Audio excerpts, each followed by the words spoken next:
আমাদের সাথে যুক্ত হচ্ছেন সাবেক ক্রিকেটার ইশতিয়াক আহমেদ। ইশতিয়াক আহমেদ, আপনাকে স্বাগত জানাচ্ছি ইন্ডিপেন্ডেন্ট সংবাদে। শুরুতেই যদি টাইগ্রেসদের বিষয়ে জানতে চাই যে পাকিস্তানের বিপক্ষে দুর্দান্ত জয় বাংলাদেশ নারী দলের বিশ্বকাপ মিশন শুরু। দ্যুতিময় বোলিংয়ের সঙ্গে ব্যাটিংও স্বস্তির। আপনার পর্যবেক্ষণে আসলে উন্নতির জায়গা কোনগুলো? ধন্যবাদ। না, উন্নতির জায়গা তো সবসময় থাকবে, আছে এবং থাকবে। কিন্তু আজকে অসাধারণ নৈপুণ্য দেখিয়েছে বাংলাদেশ দল, বলতেই হবে। 31 ওভারের খেলা তারা জিতেছে। 131 রান চেজ করে মাত্র 3টা উইকেট হারিয়ে তারা খেলেছে। অসাধারণ ব্যাটিং করেছে মুস্তারি এবং ঝিলিকের এটা ডেবিউ ওয়ার্ল্ড কাপ ম্যাচ, সুতরাং বুঝতে পারছেন যে তারা ভালো টেম্পারমেন্ট দেখিয়েছে। পাকিস্তান দলকে হারানো তারা প্ল্যান করেছে, পাকিস্তান এবং শ্রীলঙ্কার বিরুদ্ধে খেলে তারা এগিয়ে যাবে। এবং আজকের খেলাটা তারা যেভাবে প্রথম দিকে তাদেরকে পাকিস্তানকে গুটিয়ে দিয়েছে 130 রানে, এবং পরবর্তীতে চেস করে এত সহজে চেস করে তারা জিতছে। আমার মনে হয় যে আস্তে আস্তে তারা বড় বড় দলদেরকে হারিয়ে তারা বড় অনুষ্ঠানে, বড় আসরে তারা একটা প্রমাণ করছে যে দে আর এন ইমপ্রুভিং সাইড, এবং অনেক কিছু আশা করা যেতে পারে এই দল থেকে। জ্যোতির আমি মনে করি যে she is a very capable captain, যেরকম তার উইকেট কিপিং, তার ব্যাটিং এবং তার লিডারশিপ, সবকিছু মিলিয়ে এই দলটাকে they play as a side. সবচেয়ে ভালো জিনিস হচ্ছে যে তাদেরকে খুব চাঙ্গা মনে হয় সবসময়, এবং এই জিনিসটা লক্ষণীয়, বিশেষ করে বাংলাদেশ নারী দলের তাদের ক্ষেত্রে। এনার্জির কথা যেহেতু বলছিলেন, এই টাইগ্রেসদের দ্বিতীয় প্রতিপক্ষ কিন্তু ইংল্যান্ড। সেই ম্যাচের আগে আসলে দলের জন্য কি পরামর্শ থাকবে? না, তারা এই মোমেন্টামটা রাখার চেষ্টা করবে। যদি যেটা বলছিল যে তার ইন্টারভিউতে আমি শুনেছি যে try to keep up the momentum, এবং প্ল্যান গুলা তারা যদি এক্সিকিউট করতে পারে।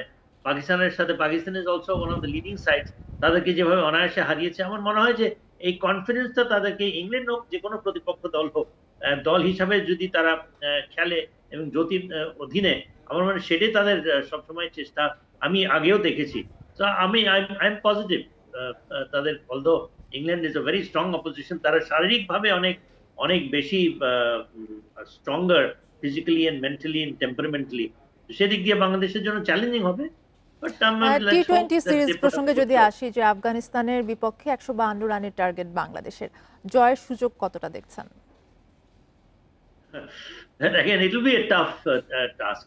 Afghanistan is spin bowling এর against 152 রান চেস করা চারটে কথা না।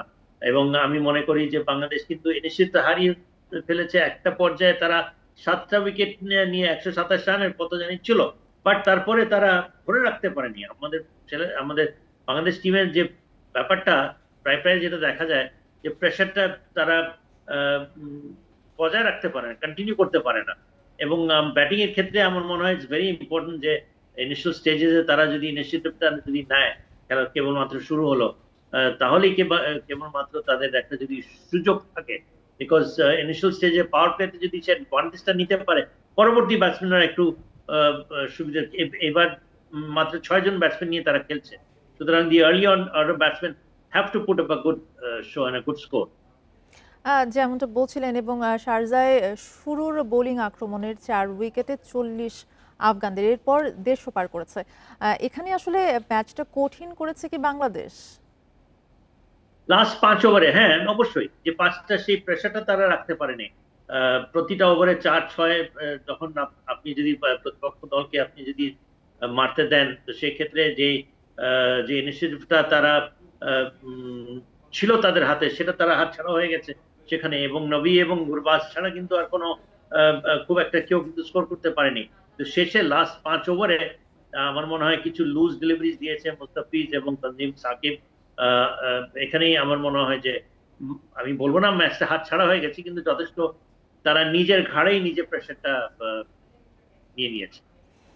সেক্ষেত্রে কি আসলে বাংলাদেশের জয়ের জন্য আশা করা যাচ্ছে না, যেহেতু বলছেন যে অনেকটা আশা, আমরা তো সবাই আশা করতেই পারি। আফগানিস্তানকে তারা হারিয়েছে, আফগানিস্তানের সাথে বাংলাদেশের কিন্তু সবসময় একটা তীব্র একটা প্রতিদ্বন্দ্বিতা থাকে, কোনোটা ওয়ান সাইডেড না।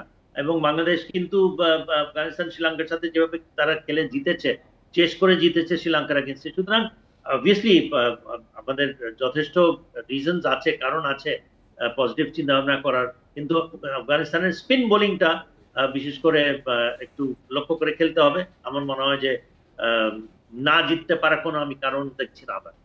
জি, অসংখ্য ধন্যবাদ আপনাকে আমাদের সাথে যুক্ত হবার জন্য।